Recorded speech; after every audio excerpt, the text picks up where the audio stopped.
Hello, I am back. We are back. Everybody's back. Hello, viewers, if you're watching the YouTube channel with the vidcast, or even Spotify. Did you know that Hmm. people can watch us in Spotify now? Watch us on Yeah, Spotify. Why would they want to? Have you? I mean, you look fantastic, but this. I don't mind that. I mean, you're Although I'm you're. doing this look now. Oh, I think you look pretty good. I mean, your artificial intelligence eyes are really creeping me out still, but that, the rest of you is fine. I don't mind looking at Yeah. that. Anyway, humans, welcome. This is the GMS Magazine podcast. We cover board games, role playing specifically and especially the people who make them. And well, we could say the people who play them, but that has been so cliched out for so long that I don't want to say it. That is Um, true. so there you go. I am Paco Garcia. I've already said that, but there you go. Now you can't forget because This I is say it twice. Chris Yes. Diaz from DSX Machina. Yeah, baby. Um, anyway, Good interview last week, I thought, by the I way. thought it was very good. We are excellent. I mean, not enough people tell us, so I think it's about time that we start telling I have ourselves. lined up our next interview, and it's going to be an ironic interview. I've been planning on getting this guy on for some time, Okay. and I was going to do him today, but I ran out of time organizing it. But we'll get him on next week before everything concludes. It's Jonathan Thwaites, who's a friend of mine. I've known him for quite a few years before he formed Games, and now he's a blockbuster. Last week, Mhm. you made a comment about the fact that his game Stone Saga released on the same day as the Homeworld IP, the Homeworld board game based off of Chris that we talked to just last week. Yep. And I commented that my friend Stone Saga went up on the same day as Homeworld. And you said, well, that's pretty bad news for Stone Saga considering they're up against a juggernaut like the Homeworld Kickstarter. Yeah. So for those people who are curious, the Homeworld Kickstarter is currently sitting at $447,000 Canadian. That's really good. I think we're getting close to the 600,000, which was my guess how much you were going to But raise. wait a second. Do you want to know Wait, where? wait, wait, wait, wait, wait, wait, wait. I was talking about US dollars, not Canadians. That's cheating. I always use Canadian. Anyway, do you want to know where Stone Sorry. Yes. Saga Sorry. is at the Yes. moment? Yes. Sorry. Stone Saga is at $1.2 million. Holy cow, It that is is fantastic. obliterating. It is currently the number one game trending on. Is it still? No, it's number two now. A game called Sail is now number one on the hotness on Board Game Geek. Stone Saga is number two. This is a cooperative game. Um, Brendan at Games, Brendan McCaskill, is running it. The same one who did Stars of Icarios and a few other ones before that.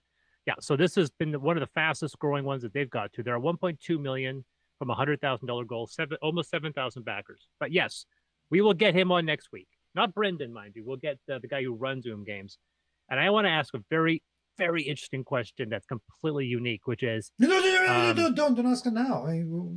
okay. It's going to be a very, very bizarre question Okay. regarding associate IP. But that was a minor piece of news on my list of news today. Okay. I have some very sad piece of news, actually.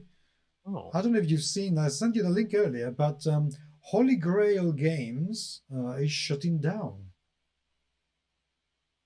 You don't know who Holy, no. I'm trying to find the message. I don't see a message you sent me about that. In Holy in Grail WhatsApp. Games, It's a French company. Um, because it sounds extremely familiar. I must have games by these people because well, they did a museum and Rallyman Dirt. Rallyman. Yeah.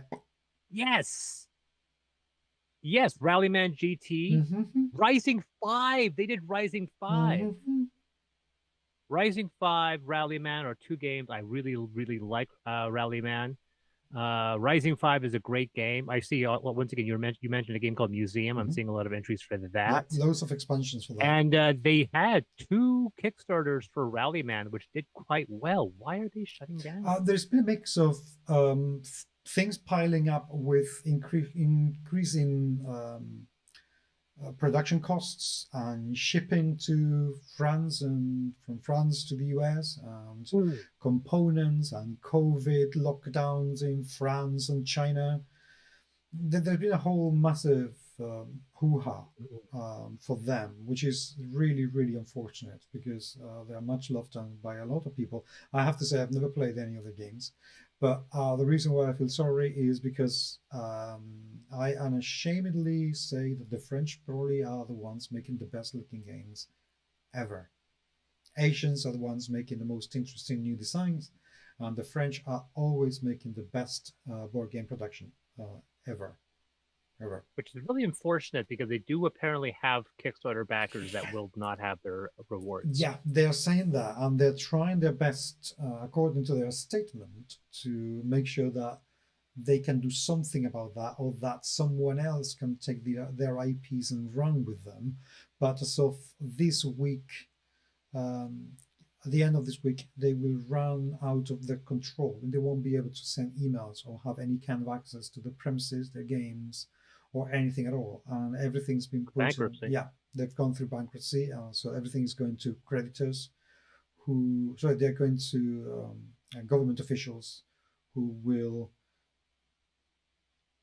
do their best to sell as many things as they possibly can, to collect as much money as they possibly can, to give them to their creditors. So Well, that is that's the unfortunate very, because people don't realize sometimes when you, especially when you have staff and your game company grows, it's very difficult. Like talking with Games, we'll bring up next week is the fact that Stone Saga might be the first time that they have a campaign that allows them to go into the red instead of being at a loss. A lot of people don't realize that that can raise some games can raise $1 million and still lose money. yeah, Um, yeah. it's an unfortunate realization, and one of the things I want to talk about with Jonathan, because Jonathan is basically the maestro behind Kickstarters. Him and I hit the scene at the same time. The big difference between him and me from a financial standpoint is that he had a big financial backer where I have to do everything basically from my own pocket. Um, and as a result, he has been able to push further, and that's why like our first campaigns he ran No Escape that raised 20,000, and then I ran Ultramodern that raised 100,000. Then he ran another one that I think raised like 40,000, and I raised 100,000. But then he ran Stars Vicarios, which made $1 million, and then the campaign after that, which I can't remember now, which I think also raised just under $1 million. So he's had $3 million Kickstarters in a row, and so That's amazing. it's yeah, exactly. He's created there've been 4 campaigns. Mythwind, that was the other one. Mythwind raised $1.3 million Canadian. So it looking like Stone Saga is going to beat it. Will it beat the? Oh yeah, it's already beat Stars Vicarios. It's beating Mythwind. It's going to beat Mythwind. And at 1.2 million compared to the 1.3. Oh yeah, it's only a matter. Yeah, this will be the biggest campaign period. And to think that their first campaign was raised 28,000, and that was Last Man Standing. Yeah, that was so Last Man Standing and No Escape both raised under 30,000. When I was making 100,000 with my Kickstarters, and now he has destroyed me. He's blown way past me. Now he's doing $1 million Kickstarters. But one of the reasons, like I said, it's good to have a high roller behind you. Well, I mean, as somebody who does most of the stuff I do by myself with my husband, it is always a lot better when you have a team of people behind you. So yeah, and good for them. I'm really glad that they're going through that massive success, and long may it continue. So, so yeah, that was my little bit piece of news. Apart from the fact that I have received a couple of interesting games that I haven't played yet. But yeah, we can go into what games we played in a minute. What more news have you? All right, a little bit of news here. So, a couple things, both in the board game and plus a couple questions here. First of all, the Bank of America is advising people to not invest in Hasbro. This has been an unfortunate announcement, and this has been not just because of the OGL D&D fiasco, but because of how really badly Wizards of the Coast is handling the Magic the franchise. People think 2023 is a bad year for Wizards of the Coast. 2022 was a very bad year as well, not for D&D, but for Magic. So they screwed over Magic in 2022, and they're screwing over D&D in 2023. And as a result, Bank of America is advising people to not invest in the company. They think it's going to continue going downhill. Wow. That is quite amazing.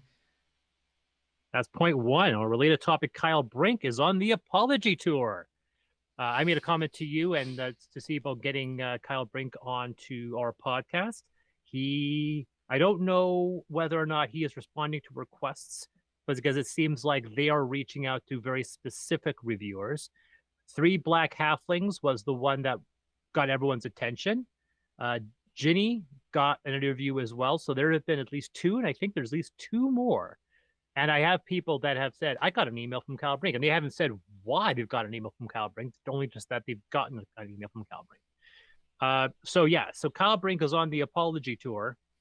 I call it the apology tour. It's a little condescending, but yeah, he is on a tour of podcasts, and it's going to sound like a press junket in the way that he's going to be answering the same questions over and over again. And that's why I was really hoping on getting him on our podcast, because I don't want to ask him those questions. I'm like, I want to have every question that you've been asked. I want to write those down. I want to put them aside. It's going to ask you different questions because I want to focus primarily on the future. Everyone's questions are, how did this happen? It's always about trying to explain the past. And I would like to interview him, talk about, okay, that's the past. Let's just put that there for a second and let's talk about the future. Let's talk about where we're going to go from here. And both Three Black Halflings and Ginny did not ask those questions. They did not ask the question. It was always about the past and not the future, in my opinion. Well, in fairness, they probably don't know. I mean, but they are right now likely to be in a big, massive cloud of uncertainty as to what's going to happen in the future. So I'm not surprised that they don't want to answer that, or they don't want to be asked that sort of questions, because they're very dangerous, because anything that they say could be I'm not going to say misconstrued or misinterpreted, but simply if what they say doesn't happen, then they could be called to accountability for it. So, well, yeah, the thing about Ginny and Three Black Halflings have both stated that they were under no restrictions on the interview. They laid down rules, the fact that they can ask whatever they want. And there were no pre-screened questions.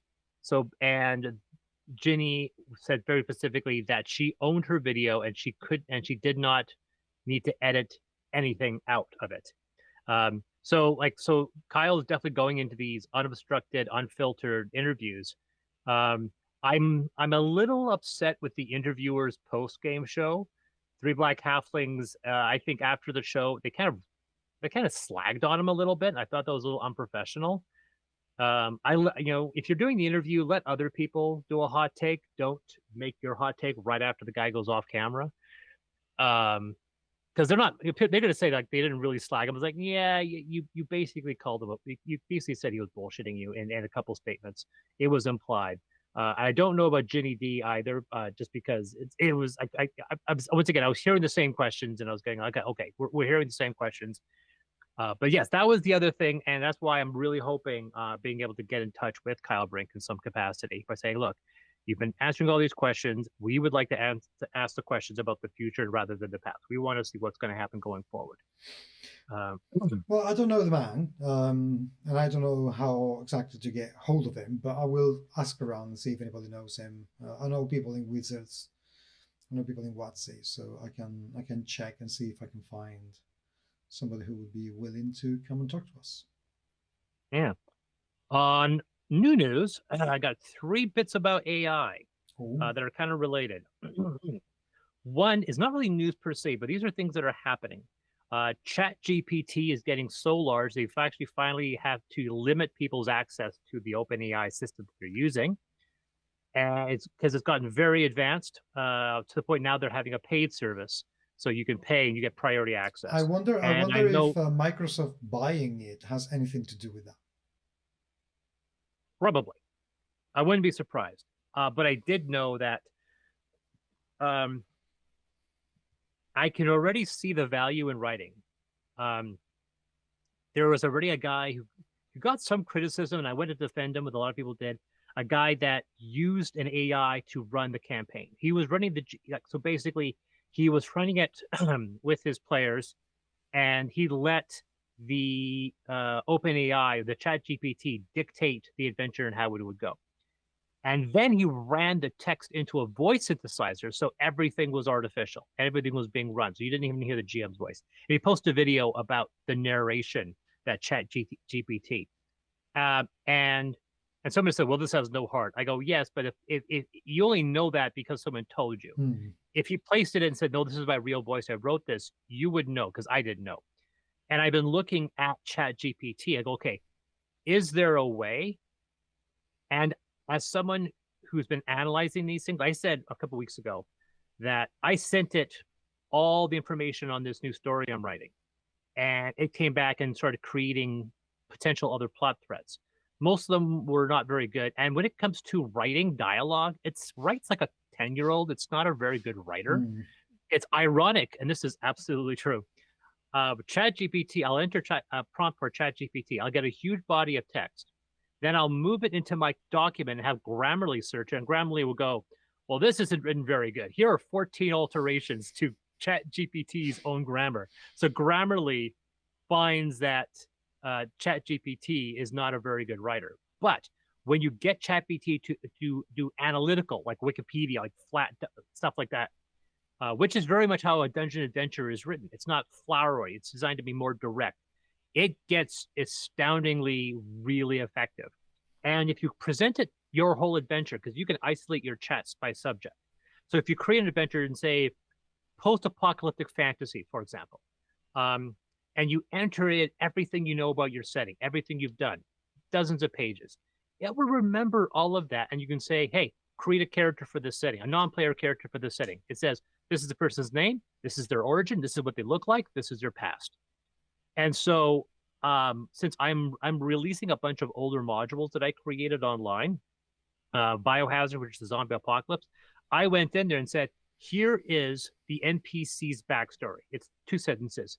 Expand it," and I would get 2 paragraphs out of those 2 sentences that still contained all the same information and more, which worked within that setting. But it remembers the setting. And so I'll say, like, for example, I'll say, "I'll need a descriptive slug," which is these little boxes in modules that the GM would read out to the players. And I say, "Well, this is the description. Write me a descriptive slug."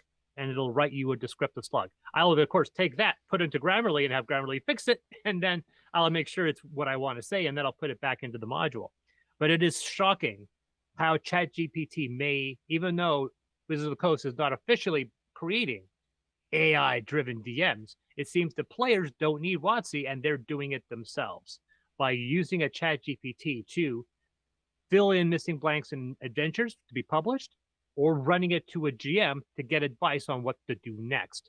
And I have to admit, if ChatGPT had a voice recognition system and I was running a game, I would look at I would listen to all what the players are saying, look at ChatGPT, think about what I would think of as a solution, see what ChatGPT's alternative solution is, and figure out, maybe I should try this instead of this.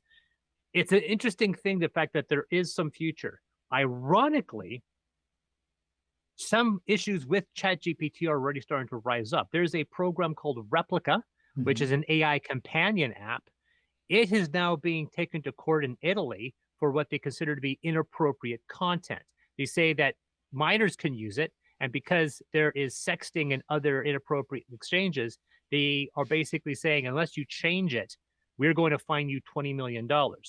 So in a reactionary issue, Replica removed all erotic role-playing out of the system, which has now alienated the 10 million users that are adult and paying for it that want that system.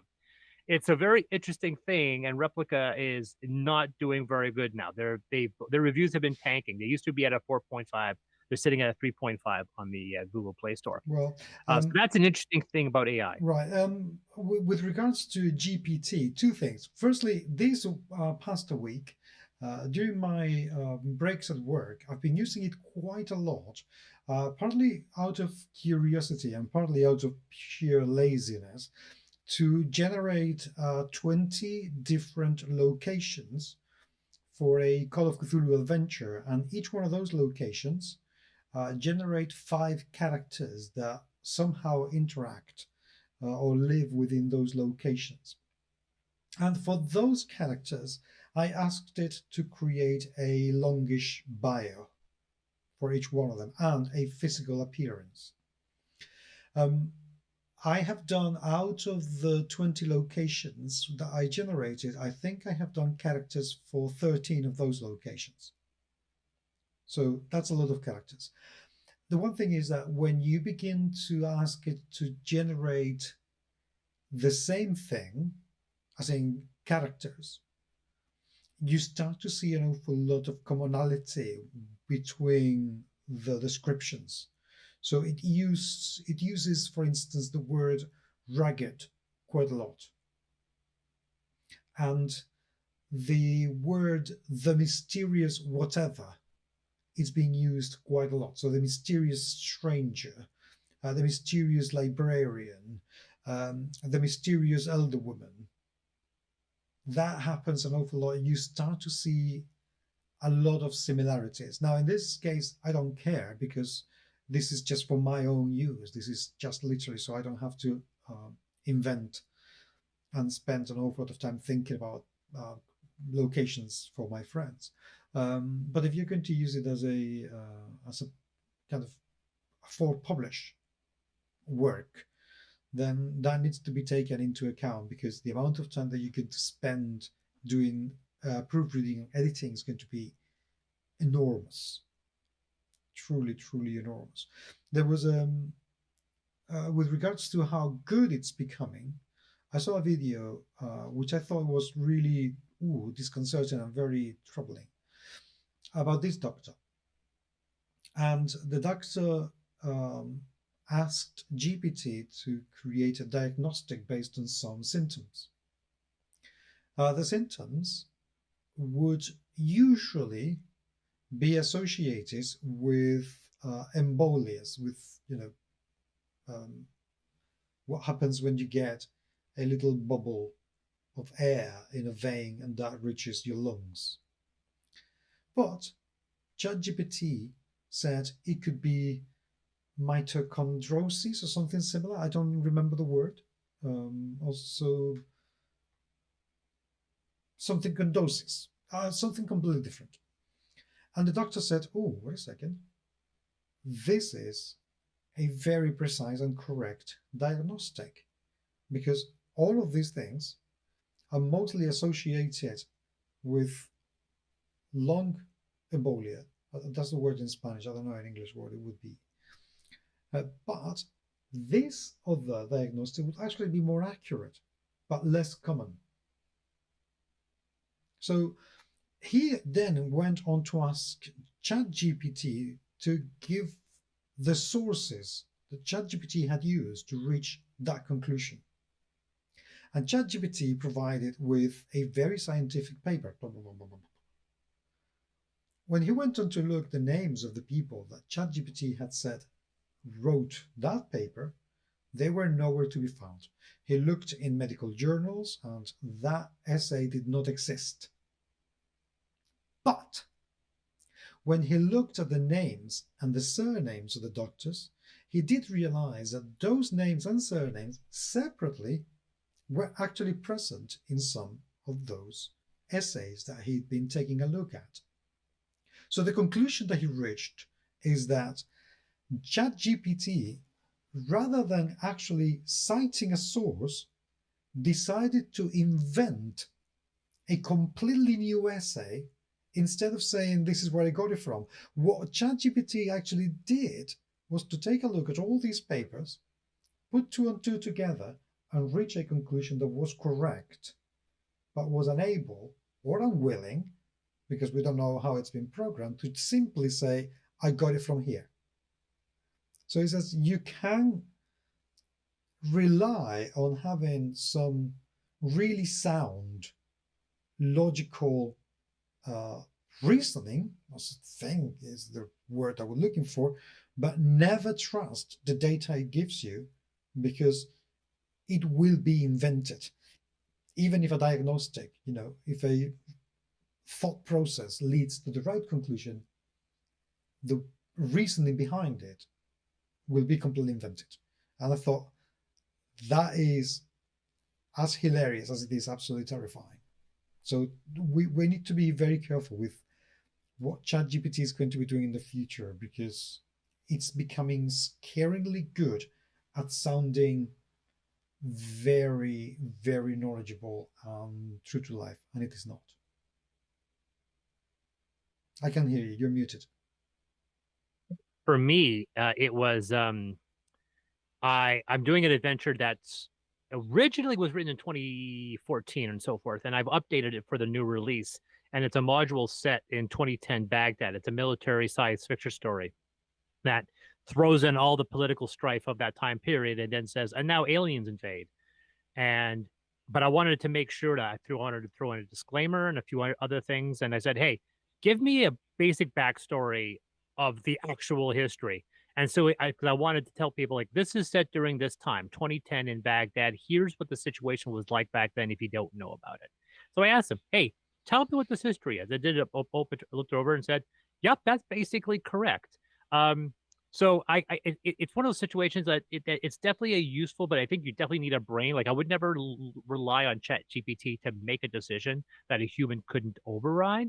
But it is absolutely fascinating that that these are that this is a future. In a completely related thing, though. So I said I am releasing these two modules. And these were really originally written in 2012 when Ultra One came out. And so one story was set in Baghdad, which it was present day, but now it's like I'm setting it in the past. So I thought of rewriting the whole story and said, no, no, no. You know what? I'm not going to take a modern parable. I'm going to take it. I'm going to still set it back, but I'll state specifically this is set in an alternate Baghdad during the U.S. occupation, about 2 years before they started to pull out. They started to pull out in 2012 or 2013 or so. And they were 100% out by 2014. So this was just before the pullout of the American forces. And so it's basically at the situation before everything kind of went, everything was getting really bad. But I wanted to put a disclaimer saying, look, here's a content warning because there could be some things that are very, very controversial, blah, blah, blah. Then the other module we're doing is called Biohazard, which is zombie apocalypse. Now, this one's, again, written in 2012 or so. But the twist about this story was, once again, it's a zombie virus, pretty common. You see a lot of stories that have a virus as a source of the zombie apocalypse. And my twist was it was the cure that caused the zombie apocalypse and not the zombie virus itself. It was when this zombie virus was in fact something that people can recover from, but when you got the vaccine, that's when it turns you all into zombies. And I had to make a disclaimer going, okay, folks, this was written in a time where I could get away with a plot thread like this.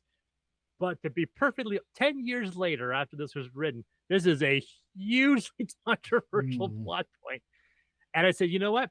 This plot is so absurd. It is so ridiculous. It's almost a satirical middle finger to those people who are anti-vaccine. So I made a disclaimer saying, I am not anti-vaccine. This is a satirical middle finger to people who are anti-vaccine. But I'm leaving the story untouched. But with that disclaimer going, this is not me stressing vaccines are bad. This is me stressing how insanely ridiculous you all sound. So that's an interesting point that I'm releasing these modules is using ChatGPT to enhance it. Watch out. One thing that we need to, at some point, we should get a lawyer, because I was talking about this with some people at work who are very, very much into figuring out what rules and regulations are like or are going to be like. And part of the job is to find out what those are going to be like around AIs. And I asked about using ChatGPT generated work in generated text in our work. And they said that that could be a huge minefield, because even if the result of using ChatGPT cannot have copyright, but the authorization from the owners of the technology to use it for commercial purposes could be something that could be argued in court. So basically, ChatGPT is saying, you didn't pay me to be able to use my technology commercially. and therefore I'm going to sue you for using the product of my technology Yeah. without permission. As someone that has been involved with this, both with the Wizards of the Coast and so forth, I know, like from my whatever. So you better be careful. Listen to this. I go, and knowing the history, I know perfectly well that, for example, because we've gone through this with music and we've gone through this with other aspects in the digital industry. I think it's a very personally, I think it's an alarmist approach by thinking that if I fire some things into ChatGPT, that is something that I created. It rewrites something. I then take that, run it through my own filter, and put it into something that's entirely original. I don't think that invalidates the originality of the entire product. That's part of how copyright works. Correct. You can have a derivative work and still have it be copyrightable, which is the reason why if someone takes an AI artwork that is based off of the sketch he entered in, and then they use Photoshop to create a more distinct original piece, that is still original because they have done a transformative work. Mm-hmm. Even though it's a transformative work off of something that's not copyrightable, you can still copyright a transformable work. And that's why I'm pretty safe when I have 500 words out of a 16,000 word document are pulled from ChatGPT. I'm pretty confident that no one's going to come after me legally saying you can't copyright this because it has elements from ChatGPT. Well, now, I, of course, pay ChatGPT, so I am paying. I'm not using a system. And currently, ChatGPT only has one tier model, priority access. It doesn't have what some people call a commercial tier.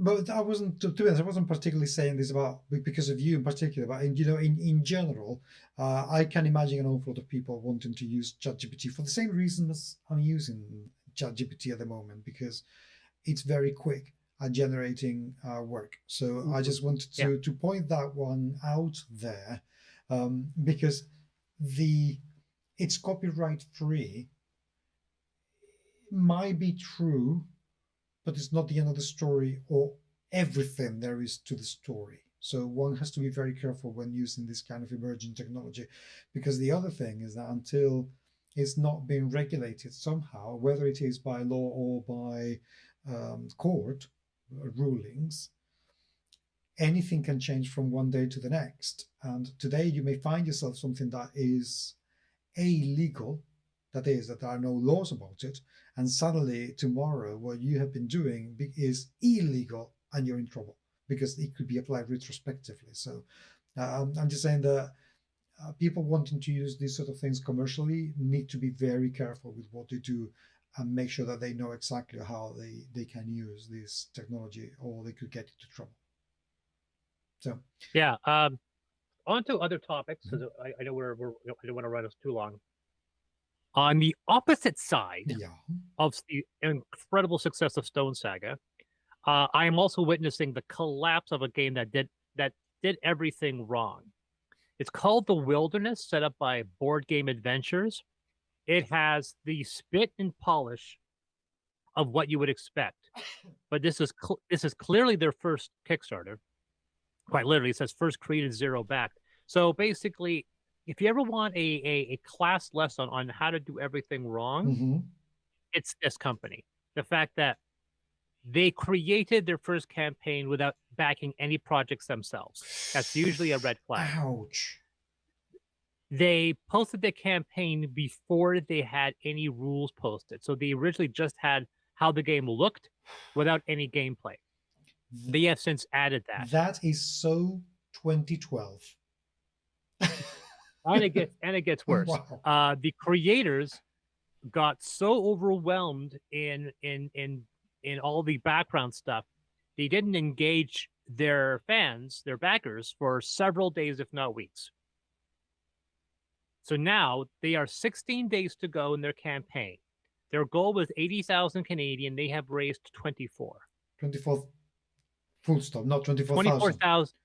24,000 out of $80,000 goal. And so they are moving, but they are moving very, very slowly. And I'm worried about whether or not they're going to succeed. To be honest, considering how they're handling the campaign, I mean, I know that there are two different things, running a campaign and manufacturing a game, but if they are 5 times better at manufacturing their games as they are at running the campaign, that game's never going to see the light of day.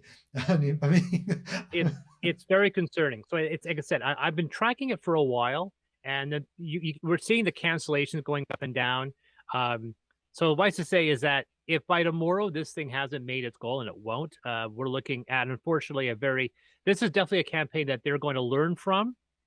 If they were to ask people, I would definitely say that they need to back a bunch of campaigns that they are following through with, learn, post some videos, and redo their campaign.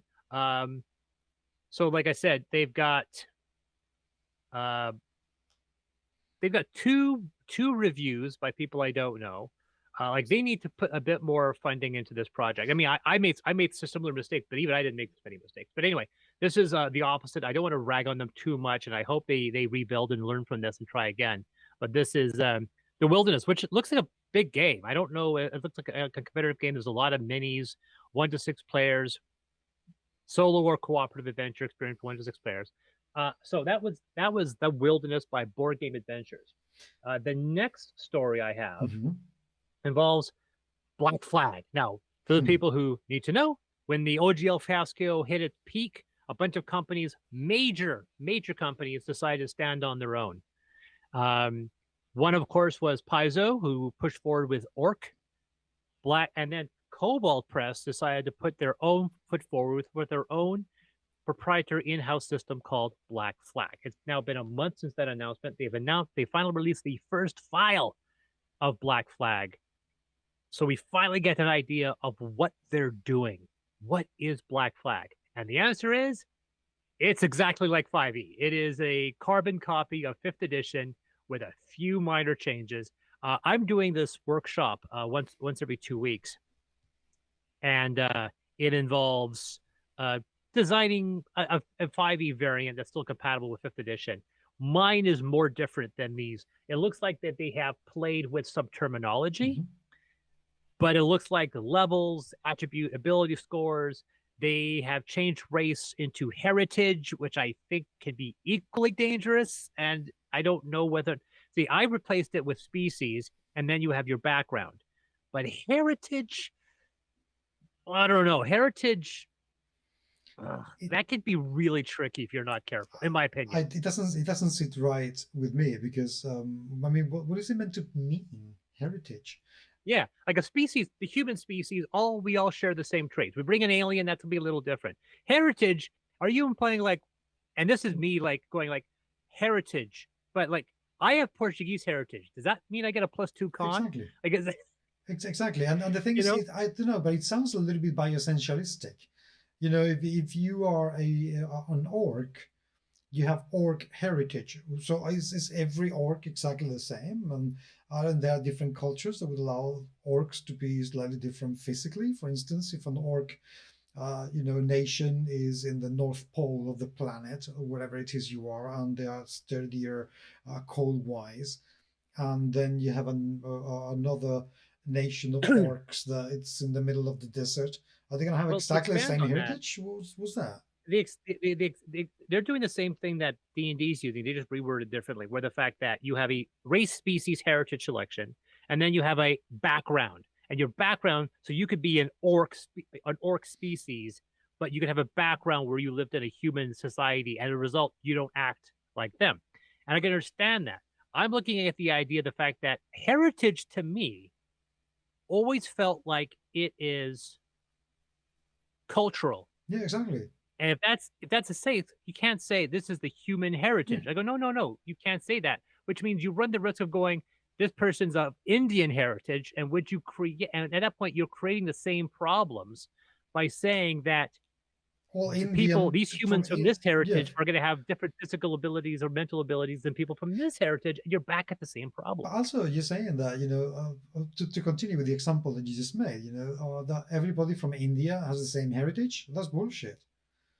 No, exactly. You could say the fact that Bangladesh, exactly. When you look at the definition of the word heritage, that means means there could be 500 or 1,000 heritages on the planet Earth of in human alone. Because in my opinion, heritage, I always think that the first selection is what you are before your own genetics and your choices of life.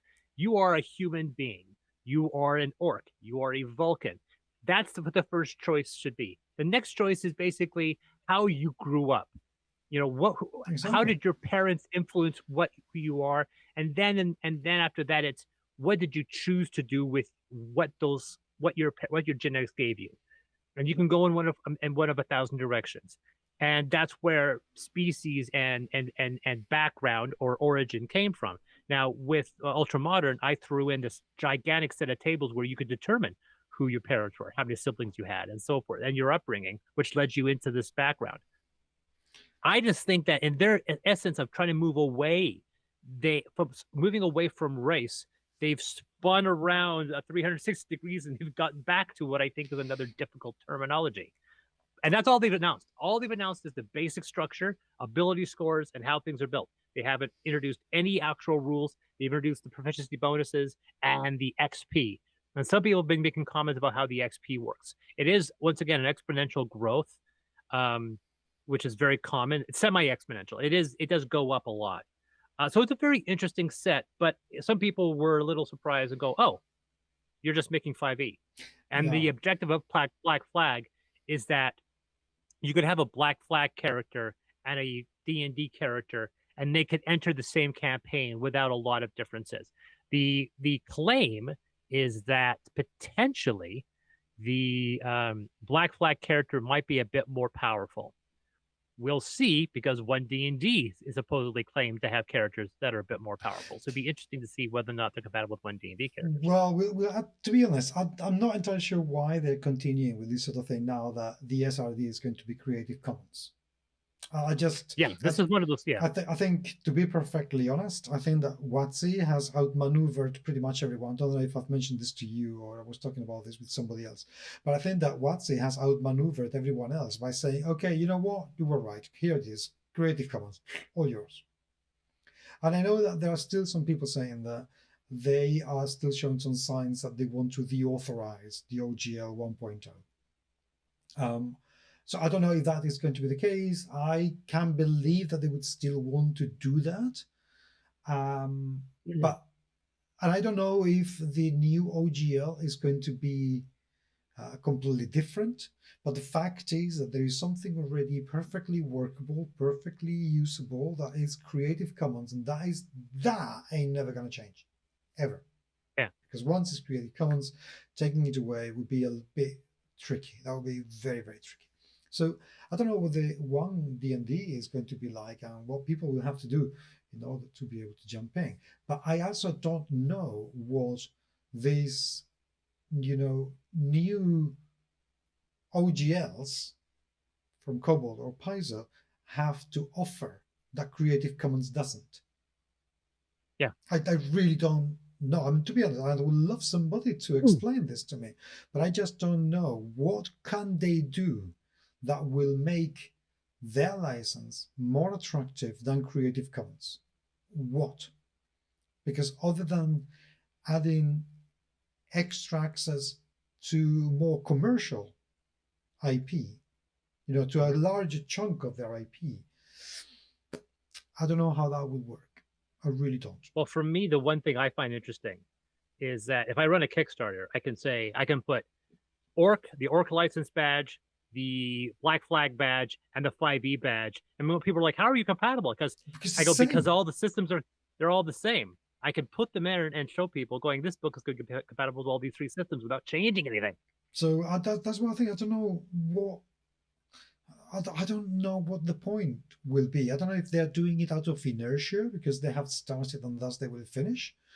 But I don't know. It's I wonder what the differences are going to be like, and how are they going to sell their licenses so people will sign with them rather than just. Right now, I think Cobalt is banking on the goodwill from the fandom to carry us through.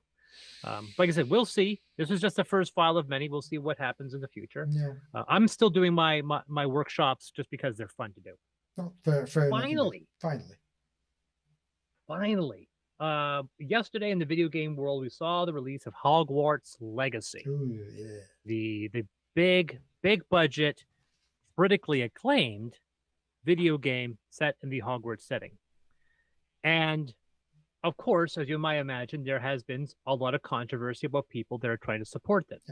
One of the people I back on Patreon, James Stephanie Sterling, they went and they basically stated unequivocally, regardless if this game is good or not, if you claim to be an ally of the trans community, you cannot play this game. If you play this game, go ahead and play it and enjoy it if you want to enjoy it, but don't tell me that you're a friend of the trans community because of what this game represents. It's a very impassionate speech. And I started thinking about the fact that there's about a half a dozen board games set in the Harry Potter setting. We have one of them, bought years ago, the deck building game, which I don't care for anymore. And I wonder, and this was controversial because some people are posting negative reviews for this game, not because of the game, but because of what it represents. So the question that I ask is, should we approach board games in the same way? If a board game has this IP attached to it, should we say we are boycotting this? I don't really have an issue with the game company, but because you have this property, we're not going to support you. And should a reviewer, even a professional reviewer, post a negative review for a game purely because of what's around it, the meta around it, and rather than the game itself? Okay. Firstly, yes, I think we should do exactly the same with board games or role-playing games. Simple as that. Because I absolutely despise what J.K. Rowling represents. I just and I despise it for many reasons, but one of them is that she's made a conscious decision to be harmful to the trans community. This is nothing to do with, as far as I'm concerned, it would be different for me if she had her views but didn't make them public. But she has literally gone. I saw a tweet from her where she literally said to somebody who'd been kicked out of a community for having transphobic comments because she was accused of being a TERF, she literally said to her, "Welcome to the club." J.K. Rowling said, "Welcome to the club, to the TERFs club." And I thought, yeah, you're doing this on purpose now. This is not a mistake, and you just shut up and say nothing, and you still think whatever you want to think, and you do whatever you want to do, but you keep quiet. No, you are now boasting that you are somebody who wants trans people to die. And she's mocked them too, to the point when people complain to her about how she's destroying her legacy because of these stance, she mocks them by saying the royalty checks I cash sure make me feel really good. Correct. So she's the moment you hurt her financially is the only time she's going to take this seriously. And because she's got so much money, she never has to worry. And that's the problem with so many people nowadays. The fact that one person said something, this was unrelated, said it was based off of a movie. And somebody was making a movie, and the guy who made the movie turned out to be a real toxic person. And the quote from the movie was that you don't really know what a person is like until they have a lot of power or money. Correct. And that's kind of the situation. It's astounding how you will. I think the same was. It's amazing. You will see if you give someone enough money, you will see who they really are.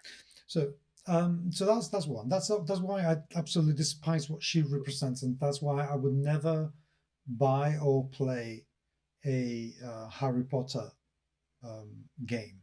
Now, yeah. I don't belittle or begrudge people who do like them, because I understand that it's not my case, but I understand people who have grown up with Harry Potter. The books were released over a period of 8 or 9 years, I believe. That is taking people from the ages of 10, when you would start reading Harry Potter and the Philosopher's Stone, to the ages of 19. That is their formative years. The media they consume during that time, the music they hear during that time, the books they read are going to be the ones that really shape part of their personality. Like comic books were for me, and Dungeons and Dragons was for me. And I understand having that level of attachment to an IP. So I'm not. Well, my wife loves Harry Potter. She grew up with Harry Potter because I was a bit too old for Harry Potter, but my wife is younger, so she grew up with it. She's the same age as Hermione Granger, or sorry, she's the same age as Emma Watson because Harry Potter's story is actually set further in the past than that. So there you go. So that's why I wouldn't begrudge them, but what I would. And she's bought all the movies. We have the whole set. She even bought the new series. She bought the new movies, the Fantastic Beasts, and I can't watch them. And I'm not even saying I can't watch them because of what J.K. Rowling has said. I can't watch them because they're shit. They are really. This is when I say something that I shouldn't say, but I'm going to say nevertheless. I have watched them because those are the kind of movies that I actually download, so I don't have to go to the cinema and I don't have to watch them on Netflix or HBO or anything at all like that. Because I have an interest in the 3D aspect, the computer generated stuff they do. Yeah. I do like Eddie Redmayne, so I wanted to watch it. So yes. Yeah, the actors are great. So that's how I do it. That's why I did it. I have absolutely zero regrets to having done that, and in the sense, the third one is just. But they are absolutely appalling films. So as to go back to the gaming aspect of the whole thing, yes, I think that we should do exactly the same with board games that are Hogwarts based. And about your question regarding reviewers, no, if you're going to review the game, regardless of your views, you either say to the game, I will not play this because the author, of the IP is a piece of shit. In which case you are reviewing J.K. Rowling, not the game, which is totally cool and totally fine. But if you're going to play the game and review the game, then you think you owe everyone to be honest about whether you thought the game was good or bad. But if you like the game, if you thought the game was good, to say that it is bad because you disliking J.K. Rowling and her views, that's disingenuous. That is lying. And I cannot possibly condone that. If you don't want to, you can say, I will not because this is shit. I refuse to, which is totally fair enough. You can just say nothing about those games and instead devote your time to reviewing other games that deserve more attention. But to say this game is bad because I don't like the author, that's pretty poor. I don't condone that at all. Yeah, because there's two examples that came up that are topical. There's a guy named Bob Chipman. He's a typical cisgender white male. He's about my age group. I think he's a couple years younger than me. And when the third Fantastic Beast came out, when his review video got posted, it wasn't a review. It was him ranting for 4 minutes, saying, "This is why I'm not going to review this piece of shit." Which is fine. And he refused to. But the whole video was him saying, "This is why I'm not going to review it. I'm not going to review it. I'm not going to watch it. Because I'm not going to support this person." Going back to what I said about James Stephanie Sterling, they posted a review of another game called Dead Space. Dead Space is a very, very popular game. It's a franchise. They had 1, 2, and 3, and the franchise kind of fell out. The studio that made the game, Visceral, got closed by Electronic Arts. The people who were in that studio that either weren't transferred, left, and formed their own company. They made a competing game called the Callisto Protocol, which kind of bombed. It was critically derided when it came out 2 months ago. And then EA, which still owned the Dead Space franchise, went and gave the rights to the remake to one of their subsidiaries, EA Motive. And EA Motive handled the remake of the original Dead Space. They improved on it in every way, shape, and form. I bought this game. And before they did the review, Sterling commented how some people are getting triggered by it because there's one line of dialogue where a female character refers to her girlfriend, and the fact that the bathrooms on the decrepit alien infested ship were unisex. And quite literally, people have, yes, idiots have been trolling the reviews specifically because the game is woke for the express purposes is because it has unisex bathrooms. That's their entire justification. One line of dialogue at the beginning of the game and the unisex bathrooms, and they're calling the game woke. And so Sterling mocked them for that ridiculous stance. But then when they posted the review, they gave it a horrendously negative review, not because of the game, but because what the game represents, which is a remake of a game that they loved, made by people that were then subsequently fired by this company's parent company. So this pretzel little arrangement, they gave the game a 5 out of 10. They were going to give it a 1 out of 10 because they hate the parent company, EA, and the fact that EA gave the responsibilities of remaking a classic game to the subsidiary when they shut down the original company that made the original game. And they love that game. This game is better, but they gave it a negative review because of the politics around the game.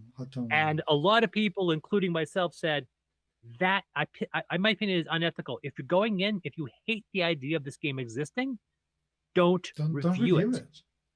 They're not going to review Hogwarts. I know that because they did a video that got posted yesterday explaining everything. It's a great video, suggest you see it. But I criticize them for posting a review for Dead Space because, like, this is a good game on its own. EA Motive are not the people that fired Visceral Studios.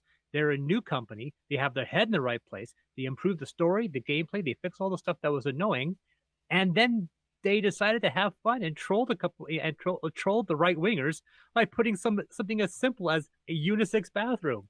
And it's just like stuff like that going, we know we're going to trigger people and we don't give a shit because EA Motive is in Canada and they have unisex bathrooms at their studio. So they made the bathrooms unisex in there. And so it's a great game. I played through it 2.5 times and I realized I had a job to do. So I had to put it away. But I was upset. And a lot of people were said going, no, you don't understand. You shouldn't have reviewed this game unless you're going to review it blankly. If you don't want to review it because of what EA did, that's fine. The same reason why you're not going to review Hogwarts. But to give Dead Space a bad review because of its parent company, not even the company who made the game, the people who owned the company and they made the game, that seems a little disingenuous. I think, I'm to be honest, I am really tired of human, mostly male fragility about this. Oh, everything is woke. Oh, you're so woke. That's freaking bullshit. And I have now completely and flatly refused to have any kind of conversation with somebody who says this is too woke unless they give me a definition of what they mean by woke. Exactly. So until they do that, I'm sorry, I'm not prepared because they are just using the term woke, which in a very racist way, because the origins of woke are nothing like what people think it is. And it's a very racist thing to do, to use it, but also they use it in a quite a reactionary manner, which I don't think is healthy or conducive to anything. So yeah, the best part. Someone's going to say to me like, "Chris, you've gone woke," and I'm like, "Gone." It was born like that. Come on, this is bullshit. So he's like, it's like because Amethyst has been. Before the term woke got pushed into the lexicon, my game was Amethyst, which is my first big product, was always criticized for having progressive politics. So now, of course, when it comes out, it's got people going to say this game is woke. I'm like, oh, it's good to know that you're trying to figure out what that term means because you obviously haven't read the original game when it came out in 2008, have you? This hasn't changed. One of the things that I was concerned about with these revisions to the OGL was I'm trying to make political statements. I'm trying to create allegories, and it's going to be very disruptive and upsetting to people who I wish to upset. It's going to piss people off that I wish to piss off. But the question is, you might look and go, yes, but you're pissing people off. We want rounded edges in our D&D games. And that was the question I wanted to ask them going, were you referring to anything that had hard edges or specifically the toxic ones? Specifically the toxic ones to the people we don't care about. right? Is it's one of those situations where I was curious, like, can I still make my allegories? Can I still make my political statements? I'm pretty anti-religious in most of my stories. Can I still do that? Kind of thing. Well, yeah, why wouldn't you be able to do that? That was the question people had. That was the question I had about where this morality piece, where did they draw the line? And I brought up the dice tower. The dice tower, I specifically said all videos have to be watched by a 5-year-old. So I couldn't say darn. I couldn't even say the word heck.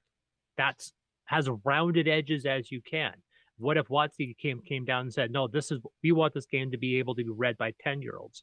So don't put anything offensive at all to any side. Well, what is? And then But the thing we would go back into what is actually offensive. I don't care about offense. Offense can go and fuck itself, and people who get offended can do the same thing. I'm not interested in offense. I'm interested in harm. yeah, You know that. no, that's a great wording. That's a great way of saying that. I like that. You know, I don't give a shit if people get offended if I say something controversial. I care if what I say does harm to people. You know, simple as that. So Yeah.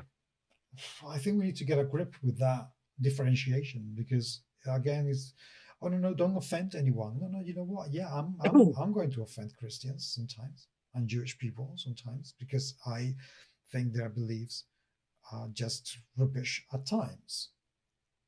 And that's the end of it. And I'm going to say, you know, oh fucking hell, and that may offend some people because of the word fucking and the word hell all in the same sentence together can be absolutely horrible.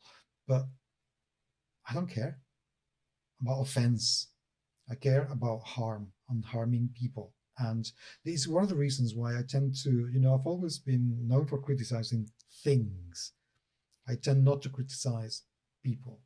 I criticize things, unless I can criticize and shall criticize people like anti-vaxxers, because they're complete and utter moronic assholes. And if they're offended, I hope they're watching the video so they can see exactly what I think of their offense. Right. Double-sided. You know, I don't care about that offense. I don't care about the offense if I offend somebody who is telling me that gay people are going to go to hell. Why should I care about offense? I care about harm. So yeah, that's my take on the whole That's thing. it for me though. I got all my news stories out. Good. So what do we talk about now? You can talk about the games you've played, because I have not played any games. Well, last night I played for the first time in my entire life Alhambra. What? For the first time? Yep. Really? Mm-hmm. I've never played Alhambra before. And now I think I am going to get a copy and never play Carcassonne again. It's way simpler to play than Carcassonne. For those of you people who have never played Alhambra, please get a copy of that game, because it's absolutely fantastic. And it's got some good things and it's got some funny things, but mostly good things. In that game, you're going to have in the center a little board with 4 colors, ochre, yellow, green, and blue, and a number of cards with some values on them. And that's going to be your coins, your currency that you can use to buy tiles with buildings that are placed on that board with the 4 colors. And what you're meant to do is to buy those tiles and put them in front of you and build your Alhambra, build your own city. And during different times in the game will stop, and you will accrue points depending on what kind of buildings you have, and if you're the player with the largest amount of buildings of a specific color, and there are 5 colors to it, I think, or 6. It's super gentle. There is the right amount of player interaction. There is the right amount of competitiveness. There is the right amount of putting tiles on the table in a way that would be aesthetically pleasing, and also having to be careful that you can place them in one way or another, because there are restrictions as to how you can put them on the table. The game looks absolutely gorgeous, and it plays in about an hour, 45 minutes to an hour, which is great. And it is way easier to explain than Carcassonne. Much, much easier. So it was a huge win for us. Huge win. We loved it. So that's the game, the only game I've played, and board game. And we finished our campaign of Forbidden Lands on Saturday. Really? Yeah, we've been playing Forbidden Lands 3 Leagues game for about a year now. This huge campaign, and we are loving it. And I have so many games from Free League to review that it is very likely that this year I'm only going to play 3 different systems: Call of Cthulhu, D&D, and Free League.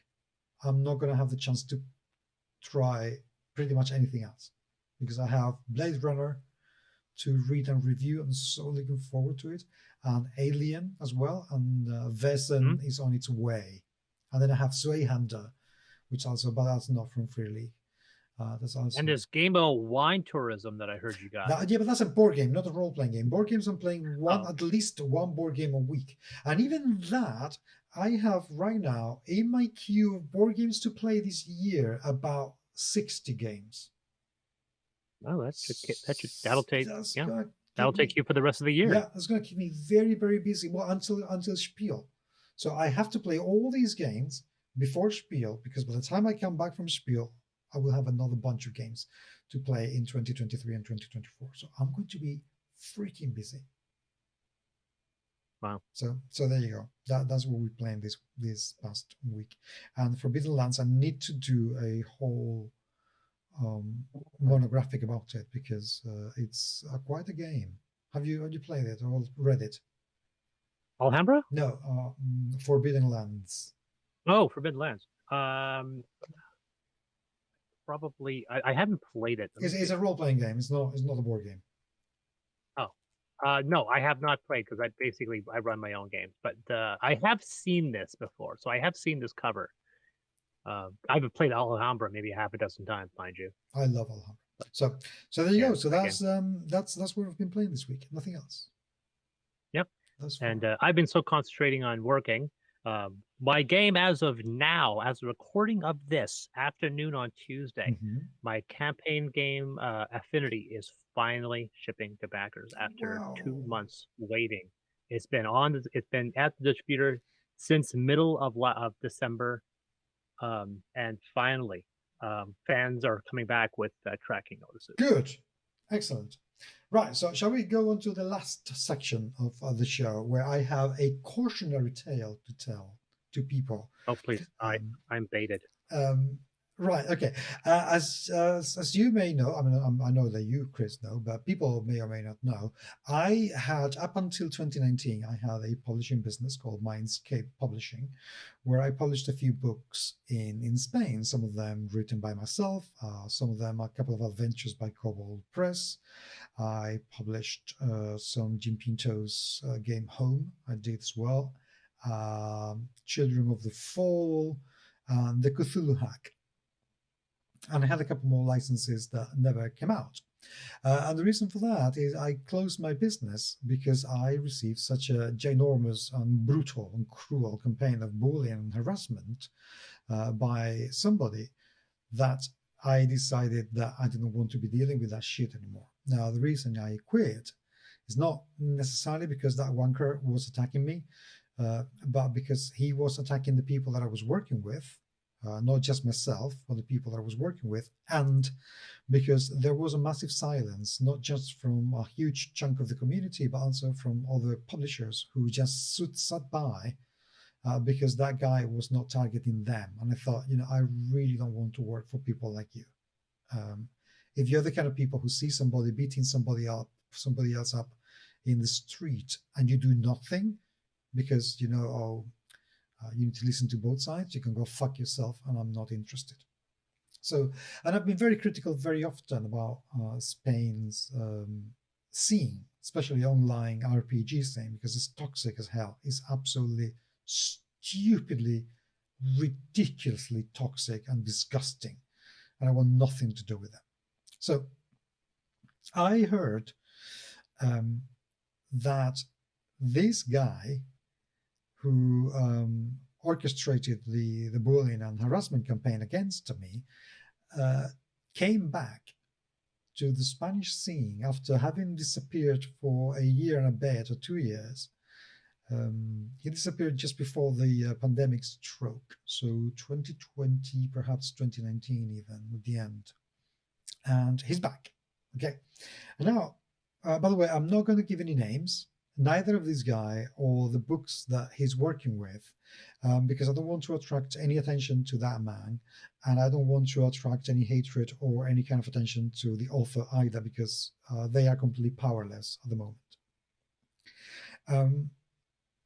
He claims that he's going to create his own cryptocurrency so people can buy his games, because he lives in an Asian country, in Thailand to be precise. Now, I don't know if you know anything about working laws in Thailand, but you cannot get a work permit. That's it. If you want to have a company in Thailand, you have to hire Thai people. You can visit as a tourist, you can stay as a resident, but you cannot work in there. And he lives, and the way that he's trying to circumvent that Thai law is by creating his own cryptocurrency and then using that to sell the books. Now, what I have to say is this guy joined up with a Spanish shitty, absolutely appalling publisher to release a few games that they crowdfunded. They had 4 crowdfunded campaigns with an amount of about 30 to 35,000 euros in total between them. None of those products and projects have been delivered. They are like 4 years overdue. And there is a coming and going from between this publisher that's now gone out of business as well, and this guy, where the publisher says, you didn't give us everything that you said you were going to give us, and he's saying, I gave you everything and you didn't do your work. I think it's a combination of neither of them did their work. So this guy says now that he's going to take on all those 4 projects and release them, but that he's going to have to refund them because he's been conned out of money, which I find completely and utterly laughable. And if anyone is stupid enough to give this guy money, you deserve whatever happens to you, because your IQ you can count with the fingers in one single hand. Sorry, you're stupid. You're truly and utterly stupid.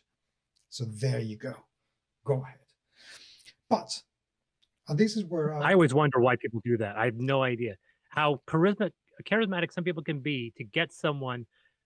I have stories of that, but go. So the problem for me comes when somebody I know, and I know to be a very good person, happens to have a book that was going to be published by another publisher that went down without any announcements and without any reasons or without anything at all given about 3 years ago. The guy just completely and utterly disappeared. And now this Thai guy is not Thai, he's Spanish, but lives in Thailand, so I don't want people to mistake that. He claims that he's going to release this book that was with another publisher because the license has been transferred to him. And he's going to sell this book for 50 of his crypto coins. So I'm a bit, oh my God, no. So essentially what happened is that this author signed a contract transfer to this con man because he didn't know anything about him at all. And now he's tightened the contract and will not end until 2025. Now, I would be very surprised if the book sees the light of day. I just don't think it's going to happen. And I also get very worried that if it does happen, it's going to become a toxic IP that people will not want to touch anymore because of the treatment that it's received. So this is one of the very many stories that I could tell about Sponge Scene. And at one point, I would probably give some names as well because I have so many stories of shitness that is just absolutely ridiculous. So I wrote a post in Facebook just saying to people, which this could be extrapolated not just to Spain, but to pretty much any other country out there.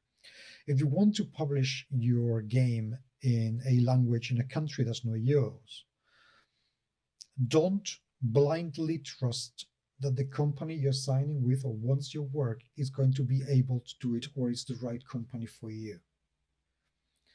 I have offered many times to just go over, just tell me who you're going to work in Spain with. Just to let me know, and I will tell you if they have any kind of dirt that you may want to be aware of. If I tell you, this company has had these kind of claims, they have people who have these kind of views, and you still want to continue with them, then so be it.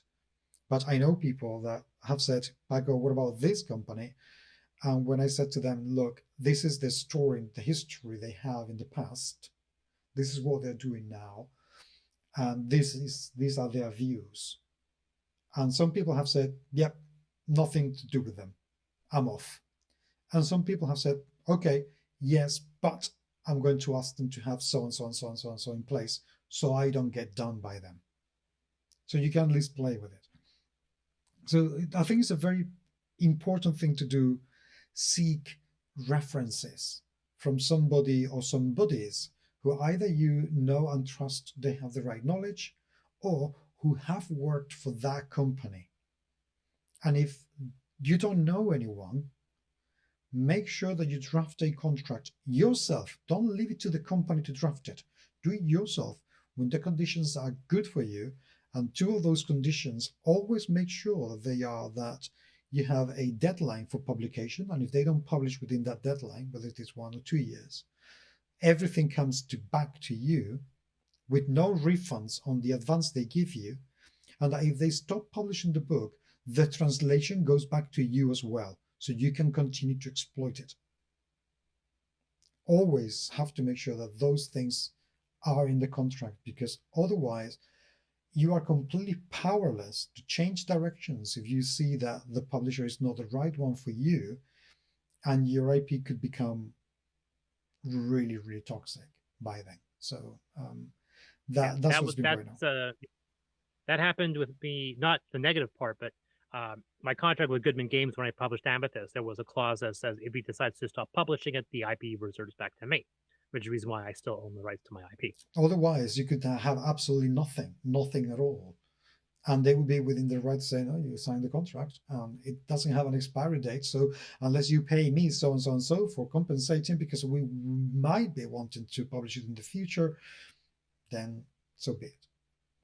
So yeah, that was my cautionary tale. Be please very careful if at any point you want to sign your contract in a country that's not yours in a language that you don't speak, because culture makes many changes from country to country in the way that companies behave within role-playing games or board game publishing. Well, there you go. So cautionary tale. Yeah, very, very much indeed. One day I should sort out a number of stories of things that have happened in my country that would be like, what the fuck is this? Like community managers being paid in published books by the publishers. If you run our Twitter and our social media, we will give you books, every book that we publish. And it's like, I can buy food with that. Yeah, exactly. You go to the supermarket, give a book, and you get a tomato back. Kind of thing. Wow. So yeah, loads and loads of things. So be very, very careful. And that's it. I don't have anything else to say. Mostly because it's 25 to 11, and I am really running on fumes. Oh yeah, absolutely. I covered everything. I said next week we'll have hopefully an interview lined up. We'll go live again. Yes, we're going to try and be very punctual from now on, humans, so we can go live, and hopefully get the chat thing sorted as well, because I love to be able to interact with humans or whoever is watching. Okay, I wouldn't have a way of knowing. So that would be great. Anyway, humans, thank you very much indeed for being there. Truly, genuinely appreciate it. We'd love to hear your opinions on the games that we've mentioned or talked about, or the topics. And you can email us podcast@gmsmagazine.com. I promise I will get back to you. Get in touch on Twitter, where I am way too often, as I am in Facebook. And both places I am at GMS Magazine. And this has been Chris from DSX Machina. You can find me at DSX Machina on Twitter, Facebook, Instagram, and TikTok. I'm finally queuing videos that are not Daegu related. So they're finally going up. I have a whole queue. I have videos going up every 2 or 3 days from now until the end of the month or so. Got a whole bunch more to come too. And before I let go, I would like to make a poll, people. You need to answer yes or no. Then the question is, will by next week, will I have received the videos that I've been asking Chris to send me for the last 2 weeks? Yes or no? I'll leave it there.